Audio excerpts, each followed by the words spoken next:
দেবতার মূর্তি নয়, এই মন্দিরে পুজো পান গান্ধী, সুভাষ।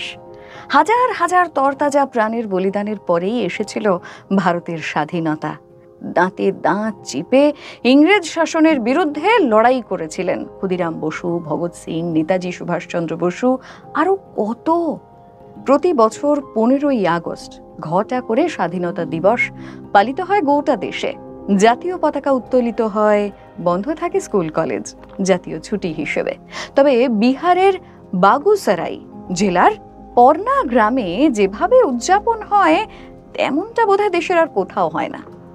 এই গ্রামে রয়েছে স্বাধীনতা সংগ্রামীদের উদ্দেশ্যে নিবেদিত এক মন্দির, যেখানে রয়েছেন লাঠি হাতে মহাত্মা গান্ধী, ঘোড়ার পিঠে রানী লক্ষ্মীবাই এবং বীর কুনওয়ার সিং।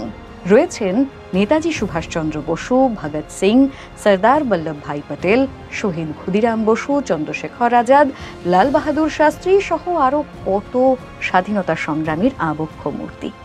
এমনকি মন্দিরের রঙেও জাতীয় পতাকার ছোঁয়া রয়েছে। অনেকে পুজো দেন এখানে নিয়মিত। প্রতি বছর স্বাধীনতা দিবস উপলক্ষে যে উৎসব হয় তার খরচের দায়িত্ব নেন গ্রামের বাসিন্দারাই। এমনকি সারা বছর মন্দির চালাতে যে খরচ, তাও গ্রামের মানুষদের মিলিত দান। শোনা যায় এই মন্দির স্বাধীনতার আগে তৈরি হলেও 1991 সালে গান্ধী মূর্তির স্থাপনা দিয়ে দেশাত্মবোধের এক অনন্য যাত্রা শুরু হয় এখান থেকে। ফলো করুন সংবাদ প্রতিদিন ডিজিটাল।